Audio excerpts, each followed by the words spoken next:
하나님께서 기쁘게 받으신 줄로 믿습니다. 오늘 찬양대를 보면서 뭔가 다른 게 느껴집니까? 뭐가 느껴지지요? 뭐라고요? 자리를 바꿨어요. 처음에는 순간 좀 놀랐습니다. 근데 보니까 다 자리가 바뀌었더라고요. 저는 이게 좀 실제적으로 느껴지는 게 이쪽에 테너, 소프라노가 있으니까 소리가 찬양할 때 귀에 쨍쨍하게 들려왔어요. 그래서 처음에는 안 봤는데 찬송하면서 뭔가 다르다 느꼈는데 오늘 보니까 이렇게 자리에 바뀌었네. 뭐 바꾼 이유가 있겠지만 어쨌든 하나님께서 기쁘게 받으신 줄로 믿습니다. 우리 앞뒤 좌우로 한번 믿음의 선포를 하겠습니다. 하나님이 일하십니다. 하나님이 역사하십니다. 하나님께서 일하시고 역사하시는 은혜가 날마다 우리들에게 임하니까 그 은혜로 강건해져가는 우리 모두가 되기를 주님의 이름으로 축복합니다. 오늘 이 시간에 아브라함처럼 부활의 신앙을 소유하라 라는 제목으로 말씀을 전하도록 하겠습니다. 사람들이 소득 수준이 높아져 가면서 럭셔리 제품에 대한 관심이 있고 또 그런 물건들을 하나씩 사가기 시작합니다. 영어로 럭셔리라는 말은 호화로움, 사치스러움 그런 말인데 우리나라에서 이 말을 굉장히 잘 활용을 해서 이 럭셔리를 한번 따라 합시다. 명품. 이 럭셔리를 명품으로 해석을 해서 소위 사람들에게 물건을 팔기 시작했습니다. 그래서 그런가 사람들이 하나쯤은 명품을 다 가지고 있지요. 그러다 보니까 본의 아니게 짝퉁도 많이 등장했습니다.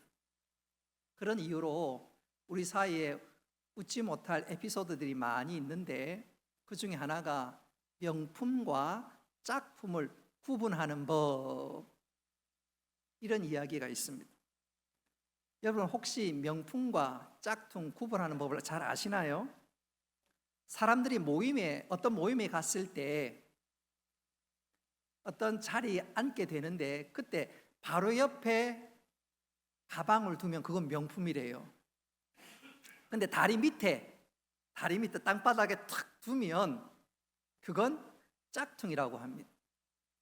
모임을 마치고 나가려는데 갑자기 비가 쏟아지면 명품은 어떻게 하지요? 명품 가방은 어떻게 하지요?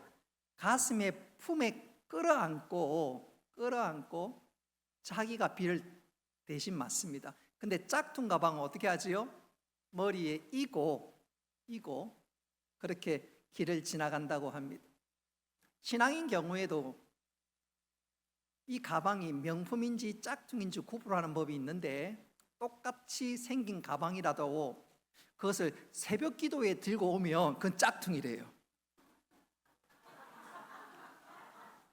근데 주일 오전 예배에 들고 오면 똑같은 모양인데 명품이라고 합니다. 남이 안 볼 때는 아무렇게나 들고 간다는 거죠. 여러분 물건에도 명품과 짝퉁이 있는 것처럼 신앙인의 삶에도 명품 신앙인이 있고 짝퉁 신앙인이 있습니다. 어떻게 구분할 수 있을까? 한 두 가지 정도만 생각해 본다면 첫째로 그 사람을 칭찬해 보면 압니다. 명품 신앙인에게는 계속 칭찬하면 아닙니다. 이 모든 영광 누구에게? 하나님께 올려드립니다. 제가 한 게 아닙니다. 하나님이 하셨습니다. 그런데 짝퉁 신앙인에게 계속 칭찬을 하면 어깨가 으쓱 하면서 내가 했습니다. 내가 했지요. 주일학교 그거 다 사실 제가 한 겁니다. 근데 명품 신앙인은 아닙니다. 하나님이 하셨습니다. 시험을 당할 때도 내가 명품인지 짝퉁인지 금방 드러납니다. 명품 신앙인들은 어려움이 다가오면 기도합니다. 하나님의 긍휼을 구하고 지금은 이해가 안 되지만 합력하여 하나님께서 분명히 선을 이루실 것을 믿고 소망 가운데 즐거워합니다. 하나님의 은혜를 간절히 구하지요. 그러나 짝퉁은 어떻습니까? 시오면 곧바로 무너집니다. 원망하고 진짜 하나님은 살아계시느냐 불평하다가 결국 믿음에서 파산하는 경우들이 혹 있습니다. 자, 그런 측면에서 나는 어떻습니까? 내가 칭찬을 당하거나 위기를 만날 때 나는 과연 짝퉁입니까? 명품입니까? 오늘 본문에 명품 신앙인이 한 사람 등장합니다. 그가 누굴까요? 아브라함입니다. 아브라함은 태어날 때부터 모태신앙으로 믿음에서 잘 자랐던 사람이 아닙니다. 그는 청년이 되고 중년을 지나 노년에 이를 때까지 하나님을 알지 못했던 사람입니다. 그의 나이 75세가 되었을 때 하나님께서 그에게 찾아오셨고 그를 부르셨습니다. 특별히 하나님께서 이 아브라함을 부르실 때 약속하신 말씀 중에 하나, 아브라함아, 내가 너에게 후손을 줄 것이고 네 후손은 하늘의 별처럼 많게 될 것이다. 아니, 그때까지 하늘의 별 후손은 고사하고 아들 하나 없는 그런 아브라함인데 하나님께서 그런 약속과 말씀을 주셨습니다. 그리고 그로부터 25년이 지나서 아브라함 나이가 100세일 때 도저히 인간적으로 자식을 얻을 수 없는 그때 하나님께서 아브라함에게 떡하니 아들을 하나 허락하셨는데 그가 바로 이삭입니다. 아브라함이 얼마나 기쁘고 감사하겠습니까? 그런데 그로부터 약 15년 이상 지난 어느 날 하나님께서 아브라함에게 찾아오셔서 특별한 말씀을 하십니다. 그 말씀은 아브라함의 귀를 의심케 하는 하나님의 말씀이었습니다. 아브라함아, 네 아들, 네 독자 이삭을 제물로 바치거라. 여러분, 이 말씀은 아브라함을 당황하게 하기 충분한 말씀입니다. 첫째는 하나님의 말씀이 모순 같아요. 모순 같아요. 그도 그럴 것이 하나님께서 아브라함에게 이삭을 통해서 네 후손이 하늘의 별처럼 많게 하시겠다고 약속해놓고 이제는 그 이삭을 거두어 가신다니까 이게 말이 됩니까? 이해가 안 되는 거예요. 뿐만 아니라 이 당시 이삭은 아브라함에게 있어서 너무너무 귀한 아들이, 그야말로 생명 같은 아들입니다. 우리가 그것을 어떻게 알 수 있냐면 아브라함은 자식이 없을 때 그의 조카 롯을 아들처럼 여겼습니다. 창세기 14장에 보면 그 조카 롯이 전쟁 포로로 잡혀갔을 때 아브라함이 급하게 쫓아가서 기습 공격을 통해서 조카 롯을 구원해냅니다. 재미있는 것은요, 이 아브라함은 자신의 아내의 사례를 2번이나 팔아먹었던 적이 있는데 그럼에도 불구하고 조카 롯을 끔찍히 아꼈던 사람이라면 그에게 있어서 이삭은 생명 같은 아들이지 않겠습니까? 그런데 하나님께서 그런 이삭을 바치라는 거예요. 내 아들을 너무너무 사랑하는데 또 하나님의 말씀을 도무지 이해할 수 없는데 그 말씀을 받는 순간 아브라함은 흔들리지 않고 오히려 그 하나님의 끔찍한 요구에 즉각적으로 순종합니다. 성경 어디를 봐도 아브라함이 하나님의 명령을 받을 때, 말씀을 들을 때 지체했거나 민기적거렸다는 말이 전혀 없습니다. 그 이유가 무엇일까? 도무지 모순 같은 하나님의 명령에, 말씀에 아브라함이 어떻게 즉각적으로 순종할 수 있었을까? 그 이유를 19절 말씀은 분명히 우리에게 가르쳐 주시기를 한번 따라합시다. 아브라함에게는 부활의 신앙이 있었습니다. 19절에 보니까 하나님께서 이 이삭을 반드시 다시 살려주실 것을 아브라함은 믿었습니다. 사랑하는 성도 여러분, 부활신앙이 도대체 어떤 신앙이기에 아브라함은 하나님의 말씀을 즉각적으로 순종했고, 부활의 신앙, 부활의 믿음은 도대체 어떤 믿음이었기에 말도 안 되는 모순 같은 하나님 요구에 흔들리지 않고 그 명령에 그대로 순종할 수 있었을까요? 바꿔 말씀드리면 부활신앙은 믿음의 사람인 우리들에게 어떤 영적인 동력을 제공하는 것일까요? 오늘 이 시간 부활신앙이 주는 영적 유익을 살펴보면서 부활신앙을 소유한 우리가 그런 영적인 삶, 믿음의 삶들 살아갈 수 있기를 주님의 이름으로 축복합니다.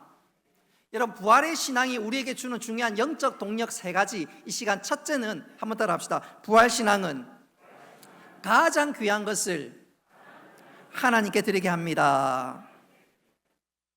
오늘 17절 말씀해 보니까 아브라함이 하나님께 이삭을 드렸다, 바쳤다고 말씀합니다. 생각해 보면 이 아브라함에게 있어서 이 이삭은 세상의 그 어떤 것과 바꿀 수 없는 가장 귀한 존재입니다. 어찌 생각해 보면 자신의 목숨 이상입니다. 그런데 그 아브라함이 이삭을 하나님께 바치고 있는데, 이 말은 바꿔 얘기하자면 자신의 목숨, 아니 그 이상을 하나님께 드렸다 해도 과언이 아닙니다. 아브라함이 그렇게 할 수 있었던 이유가 무엇일까요? 오늘 읽었던 말씀 그대로 한번 따라 합시다. 아브라함은 부활의 신앙이 있었습니다. 부활의 신앙이 있으니까 가장 좋은 것, 가장 귀한 것 하나님 앞에 올려드릴 수가 있었습니다. 여러분, 우리가 부활의 신앙이 있다면, 그래서 하나님 앞에 올려드리는 것이 있다면 그것은 결코 잃어버리는 것이 아님을 믿으시기를 바랍니다. 불신자들은 우리가 소유한 부활신앙, 천국신앙을 도무지 이해할 수도 믿을 수도 없으니까 우리가 하나님 앞에 올려드리는 모든 것, 그게 이해가 안 돼요. 낭비라고 생각합니다.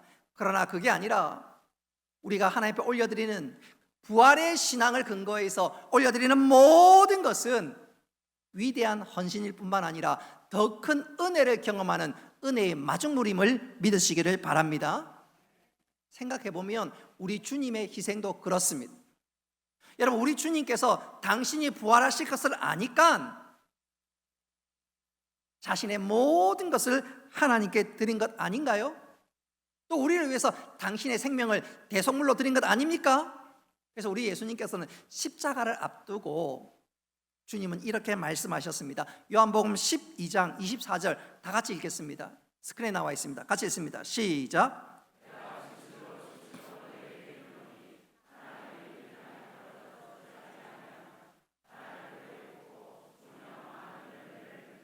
아멘. 우리 주님께서 부활을 염두에 두고 하신 말씀이지요. 주님은 부활의 믿음, 부활의 신앙이 분명히 있으니까 가장 귀한 것, 바로 자신의 생명을 아낌없이 하나님 앞에 드렸고 헌신할 수 있었습니다. 주님도 마찬가지고 오늘 아브라함에게 부활의 신앙이 없었다면, 이 땅의 삶이 전부라면 아브라함이 과연 이삭을 하나님 앞에 바칠 수가 있었겠습니까? 아니요. 하나님 안 됩니다. 그 도무지 아니지요. 그렇게 하지 않았겠습니까? 근데 부활의 신앙이 있으니까 하나님 앞에 가장 귀한 것, 그것을 아낌없이 바칠 수가 있었습니다. 생각해 보면 아브라함, 예수님뿐만 아니라 믿음의 선진들, 특별히 순교한 사람들은 하나같이 그랬습니다. 오늘 히브리서 11장 35절 후반절에 보면 순교자들의 면면이, 모습이 소개되고 있는데 그들은 하나같이 부활신앙이 있었고, 그래서 아낌없이 나의 가장 귀한 것, 목숨까지도 주님 앞에 드릴 수가 있었습니다. 우리 35절 말씀 같이 한번 읽어보겠습니다. 시작.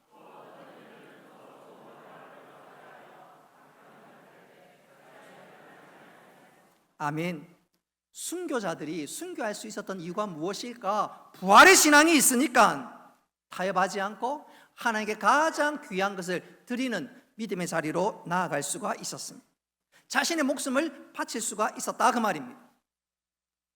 저는 이것을 이렇게 한번 강조해보고 싶습니다. 주후 114년경 안디옥 교회의 감독, 우리를 치면 담임 목사라고 이해하시면 되겠습니다. 이그나티우스라는 사람이 있었습니다. 로마 당국이 이그나티우스를 로마 황제를 제대로 숭배하지 않는다라는 죄목을 씌워서 결국 사형하기로 결정했습니다. 당시 이그나티우스는 안디옥에 있는 많은 사람들에게 존경을 받았습니다. 신자는 물론이거니와 불신자들에게도 존경을 받았습니다. 그러니까 신자는 물론 불신자조차도 이그나티우스를 위한 구명 운동을 펼쳐가기 시작했습니다. 그래서 제일 먼저 이그나티우스에게 찾아와서 하는 말이, 당신의 신학적인 입장을 조금만 양보하면 안 될까요? 그 말 속엔 조금 타협하라는 말 아니겠습니까? 그 말을 들었던 이그나티우스가 신자는 물론이거니와 불신자들에게 이렇게 대답을 합니다. 여러분, 제발 저희의 구명 운동을 중지해 주십시오. 저로 하여금 저를 주님께 드릴 수 있게 해 주십시오. 여러분, 이그나티우스가 또 본문에 등장하는 35절에 나와 있는 순교자들이 자신의 목숨, 아니 자신의 가장 귀한 것을 아낌없이 드릴 수 있었던 이유는 분명하지요. 부활신앙 때문이었습니다. 여러분, 우리 모두 천국 소망이 있다는 말은 우리 모두에게는 부활신앙이 있는 줄 믿습니다.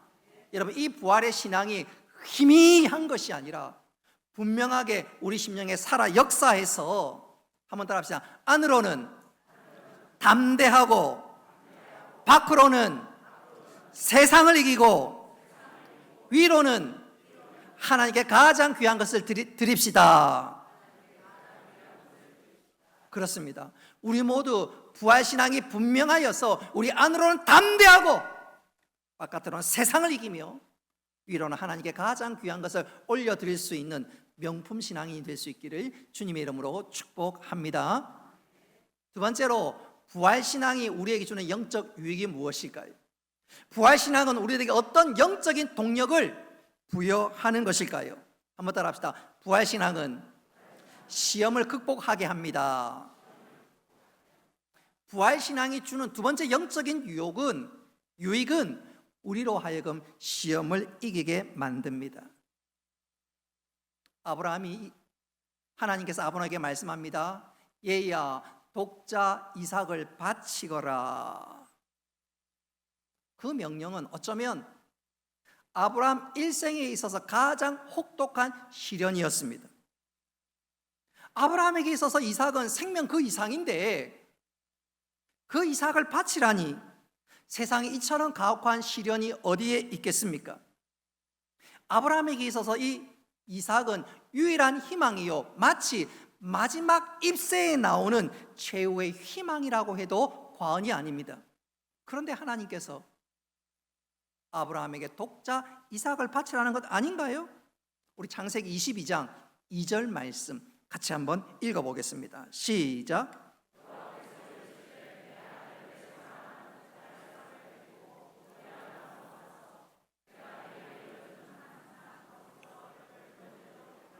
아멘. 생각해보면 여러 명의 아들을 둔 사람이 하나를 바치는 것도 쉽지 않은데, 생명 같은 아들, 독자 이삭을 바치라니 그게 과연 아브라함 입장에서 쉽겠습니까? 저는 이것을 이렇게 표현해 보고 싶어요. 우리 연세 드신 분들은 이 얘기를 잘 아실 겁니다. 5명의 아들을 가진 아버지가 친척 중에서 아들이 없어서 소위 대가 끊긴다면서 이 아들 가운데 하나를 나에게 양자로 주면 안 되겠느냐, 가까운 친척이기도 하고 사정도 딱해서 그러겠다고 약속을 했습니다. 그리고 집으로 돌아와서 5명의 아들이 한 방에서 자고 있는데 누구를 줄까? 쭉 얼굴을 돌려서 하나씩 보는데 결론적으로는 아무도 줄 수 없었답니다. 이유인즉슨 첫째는 장남이라서 못 주겠고, 둘째는 아들 중에서 제일 똑똑한 놈이라서 못 주겠고, 셋째는 늘 아픕니다. 아파요. 그 아픈 녀석을 주려고 하니까 마음에 또 상처를 받으면 어떻게 할까 싶으니까 이 셋째도 못 주겠는 것입니다. 넷째를 주려고 하니까 이 넷째는 너무너무 잘생겼어요. 나중에 연예인 되면 어떻게 합니까? 그래서 못 주겠는 거예요. 그래서 막내를 줄까 생각하니까 이 막내는 막내라서 줄 수 없는 것입니다. 그래서 아무도 안 줬다는 거예요. 아니, 줄 수가 없지요. 사랑하는 내 아들, 내 새끼인데 어떻게 줄 수가 있겠습니까? 자식 5명 있어도 절대로 못 주겠는데 아브라함 입장에는 어떻겠습니까? 하나밖에 없는, 아니 내 생명 이상의 아들인데 어떻게 줄 수가 있겠습니까? 더군다나 사실 아브라함에게는 이삭을 얻기 전에 첩의 아들 이스마엘을 얻었습니다. 근데 그 이스마엘과 첩 하갈을 집에서 떠나보낸 적이 얼마 되지 않았습니다. 얼마 되지 않았어요. 마음 한구석에 비록 서자지지만 아들인데 떠나보내기가 얼마나 마음 한켠에 아쉬움과 애달픔이 있겠습니까? 근데 이제는 하나님께서 독자 이삭을 바치라는 거예요. 도무지 바칠 수가 없는 것 아니겠습니까? 그런데 놀랍게도 아브라함은 그 하나님의 명령을 도무지 지체하지 않고 즉각적으로 순종했습니다. 즉각적으로 순종했습니다. 오히려 하나님께서 반드시 이삭을 살려주실 거야. 오늘 19절에 부활의 신앙이 있으니까, 부활의 믿음이 있으니까 하나님의 말씀에 즉각적으로 순종하는데, 창세기 22장 3절에 보면 하나님께서 이삭을 바치라고 명령해 그때 아브라함 다음날 아침 일찍 떠나게 됩니다. 아마도 하나님의 말씀을 제대로 믿지 못하고 하나님의 말씀에 온전히 순종하지 못하면 지체하고 민기적 하다가 늦게 출발할 것 같은데, 아브라함은 아침 일찍, 여러분 아침 일찍 떠났다는 말은 그 전날 밤에 모든 것 다 준비했다는 것 아니겠습니까? 그 전날 미리 다 준비하고 아침에 날이 밝자마자 바로 떠났지요. 그리고 아브라함은 3일에 걸쳐서 시간을 보내고 3일을 여행하고 드디어 하나님께서 말씀하신 모리아 산에 이르게 됩니다. 산 밑에 이르게 됩니다. 근데 성경 그 어디를 봐도 그 3일 동안 아브라함이 믿음이 흔들렸다, 혹은 그 식솔에게 다시 돌아가자, 그런 말이 전혀 나오지 않고 있습니다. 아브라함은 앞을 향해 달려나갔습니다. 지체하지 않았습니다. 아침 일찍 출발했습니다. 그 말은 그 전날 다 준비했다는 말입니다. 하나님의 말씀이 떨어지자 아브라함 즉각 순종한 거지요. 그 이유가 뭘까요? 도대체 그 믿음의 원동력이 무엇입니까? 한번 따라합시다. 아브라함은 부활의 신앙이 있었습니다. 오늘 읽은 말씀도 그 부활의 신앙이 분명하지만 창세기 22장에도 등장합니다. 우리 창세기 22장 4절로 5절 말씀 같이 한번 읽어보도록 하겠습니다. 시작. 제3일에 아브라함이 눈을 들어 그곳을 멀리 바라본지라. 이에 아브라함이 종들에게 이르되 너희는 나귀와 함께 여기서 기다리라. 그 다음이 중요합니다. 내가 아이와 함께 저기 가서 예배하고 우리가 너희에게로 돌아오리라. 아멘. 오늘 5절이 중요합니다. 우리가, 아브라함과 이삭과 함께 떠났던 식솔에게 돌아오리라. 이삭을 번제로 드려서 끝이 아니라 이삭과 다시 이곳으로 돌아오리라. 아브라함이 부활신앙이 있었다는 말이지. 다시 돌아오리라. 하나님 반드시 살려주시고 은혜를 베풀어 주신다는 말입니다. 그래서 아브라함 부활신앙이 있으니까 즉각 순종할 수 있었습니다. 할렐루야. 드디어 아브라함은 모리아산 정상을 향해서 한 걸음 한 걸음 올라갔고 드디어 정상에 도착했습니다. 바로 이때 이삭이 아버지 아브라함에게 생각지도 못한 그야말로 비수 같은 질문을 아브라함에게 던졌습니다. 아버지, 불과 나무는 있거니와 번제할 어린 양은 어디 있나이까?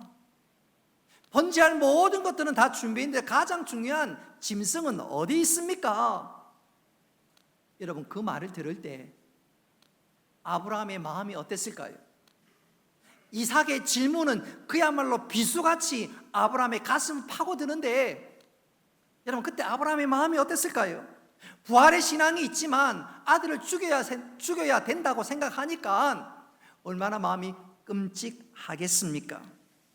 그 순간 아브라함이 그 질문을 들으면서 이삭에게 대답합니다. 얘야, 하나님이 다 준비하셨단다. 여러분, 우리 하나님도 예수님께서 부활하실 것을 아시지만 예수님께서 십자가에 달려 돌아가는 그 순간을 생각한다면 우리 하나님께서 얼마나 마음이 아프시겠습니까? 아브라함도 똑같지요. 분명히 부활신앙이 있지만 그 1년의 과정이 지나는 그 순간 얼마나 마음이 아프겠습니까? 이삭의 질문을 듣는 순간 아브라함은 하나님께 준비하셨다고 아들에게 이야기했지만 그 순간 아브라함은 동시에 하나님 향해서 이렇게 기도했을 것입니다. 하나님, 이삭의 말 들으셨지요? 하나님, 지금 이삭이 한 말 들으셨지요? 하나님, 저는 하나님께서 반드시 우리 아들을 살려주실 줄로 믿습니다.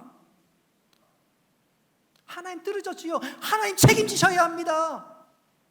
그리고 드디어 아브라함이 이삭을 결박했고, 결박한 그 이삭을 칼로 내리치려는 순간 하나님 당신의 사자를 보내었습니다.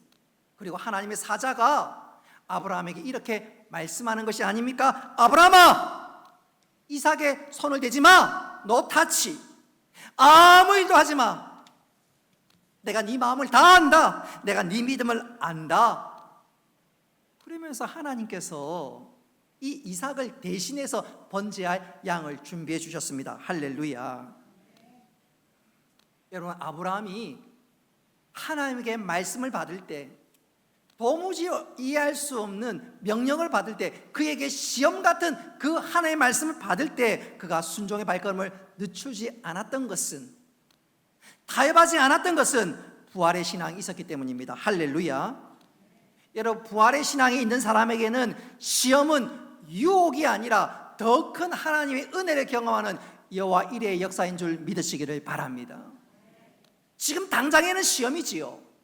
그러나 그 부활의 신앙은 시험이 변하여 하나님의 놀라운 역사하심, 여호와 이레를 경험하는 통로가 될 건데, 여러분, 우리 부활의 신앙으로 말미암아 시험이 감사로, 간증으로 바뀌는 놀라운 은혜의 주인공 되시기를 주님의 이름으로 축복합니다. 마지막으로 부활의 신앙이 우리에게 주는 영적인 유익, 은혜는 과연 무엇일까요? 한번 따라합시다. 우리를 굳건하게 세워줍니다. 계속해서 같은 말씀을 드립니다. 하나님께서 아브라함에게 이삭을 바치라, 그 말씀은 아브라함에게 있어서는 모순 같았습니다. 그렇지만 아브라함은 하나님의 말씀이기에 그 말씀에 순종합니다. 부활의 신앙이 있었기에 하나님의 말씀에 순종합니다. 자, 우리가 오늘 아브라함이 순종하는 일련의 이런 일들을 보면 한번 따라합시다. 부활의 신앙은 믿음의 최고봉입니다. 여러분, 부활의 신앙은 믿음의 최고봉입니다. 그러니까 내가 가장 귀한 것을 드릴 수가 있고 도무지 이해가 되지 않지만 순종할 수가 있는 것 아닙니까? 만일 부활의 신앙이 없었더라면 고개를 절레절레 흔들면서 하나님, 이게 말이 됩니까? 원망하고 따졌을 것입니다. 아니, 하나님을 포기했을런지도 모르겠습니다. 근데 부활의 신앙이 있으니까 하나님을 신뢰하고 흔들리지 않고 자신의 모든 것을 드리며 순종의 다리로 나아갑니다. 부활의 신앙은 우리로 하여금 어떤 시험 가운데서도 흔들리지 않게 하고 믿음의 주요 온전케 하시는 주님 바라보게 합니다. 할렐루야. 그러니까 부활의 신앙이야말로 믿음의 최고봉이라고 해도 과언이 아닙니다. 신약 성경을 쭉 살펴보고 읽어보면 진짜 부활의 신앙을 가진 사람들은 하나같이 믿음의 길을 힘차게 달려갈 수 있게 되었습니다. 예컨대 베드로, 그는 예수님을 모른다고 3번이나 부인했습니다. 그랬던 그가 부활의 주님을 만났습니다. 예수님께서 십자가에 달려 돌아가시기 전에 내가 3일 만에 다시 살아날 것이라고 말씀하신 그대로 예수님은 부활하셨고 그 부활의 주님이 베드로에게 친히 찾아오셨습니다.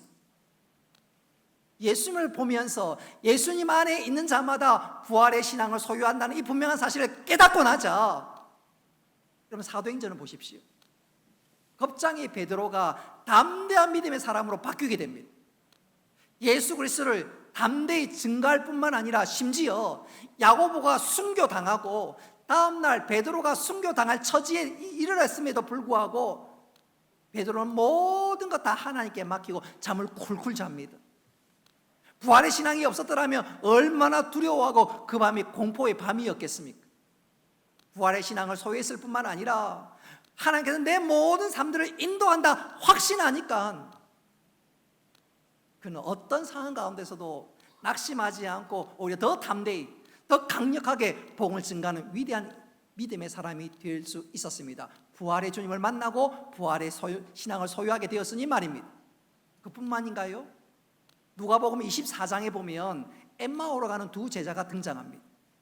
이들은 예수님께서 우리의 구원자 되기를 바랬습니다. 그런데 그 주님이 십자가에서 무참히 돌아가시니까 내 모든 소망은, 내 모든 희망은 끊어졌다. 그래서 예루살렘을 등지고 고향으로 돌아갑니다. 모든 것을 낙심한 채 돌아갑니다. 그런데 놀랍게도 그들이 그 길 노중에 부활의 주님을 만났습니다. 할렐루야. 부활의 주님을 만났고 부활의 신앙을 회복하니까 이게 웬일입니까? 예루살렘을 등지고 도망갔던 자들이 오히려 예루살렘 향해 나아갑니다. 예수가 생명이라고 구원이라고 능력이라고 증거하기 위해서 오히려 담대히 나아갈 수 있게 되었습니다. 베드로도 그랬고 엠마오로 돌아가는 두 제자들이 발길을 돌릴 수 있었던 이유는 분명합니다. 부활의 신앙을 소유했기 때문입니다. 할렐루야. 여러분, 부활의 신앙을 소유하면 이럴 수밖에 없어요. 왜 그럴까? 이유는 분명합니다. 한번 따라 합시다. 부활. 여러분, 이 부활이 헬라어로 아나스타시스라는 말인데 그 뜻은 한번 따라 합시다. 다시 일어선다. 부활의 뜻은 다시 일어선다는 말입니다. 그러니까 부활을 소유한 사람은, 부활의 신앙을 믿는 사람은 어떤 위기가 와도 낙심하지 않고 다시 일어설 뿐만 아니라 영원한 승리자가 된다는 것입니다. 여러분, 우리 모두 부활의 신앙을 소유함으로 어떤 시험, 어떤 위기가 와도 다시 일어설 뿐만 아니라 주님 주시는 참된 승리를 경험하고 누릴 수 있기를 주님의 이름으로 축복합니다. 말씀을 맺도록 하겠습니다. 우리 모두 부활의 신앙을 소유할 수 있기를 바랍니다. 부활의 신앙이야말로 믿음의 최고봉이기 때문에 그렇습니다. 여러분, 아브라함이 예수 믿고, 우리로 표현한다면 예수 믿고 한 25년 지나니까, 아니 더 정확히 한 40여 년 지나니까 부활의 신앙을 소유하게 되었습니다. 부활의 신앙을 소유했던 아브라함은 달라도 엄청나게 다릅니다. 하나님께서 도무지 이해할 수 없는 모순 같은 말씀에 즉각 순종하고, 아니 가장 귀한 것을 하나님 앞에 올려드릴 수 있는 믿음의 사람으로 자랐습니다. 부활의 신앙을 소유하니까 하나님께서 말씀하신 그것이 시험같이 보였을지만 그 시험을 이겼을 뿐만 아니라 그 시험에 비하여 여호와 이레로 변하는 놀라운 은혜의 주인공이 되었습니다. 부활의 신앙을 소유하니까 위기 가운데 낙심하지 않고 더 담대히 믿음으로 나아갈 수 있게 되었습니다. 우리 모두 부활의 신앙을 소유함으로 아브라함처럼 가장 귀한 것을 드리고 담대하게 살아갈 뿐만 아니라 우리 앞에 있는 모든 것들이 변하여 감사와 간증으로 여호와 이레로 놀라운 은혜를 경험하는 우리 모두가 되기를 주님의 이름으로 축복합니다.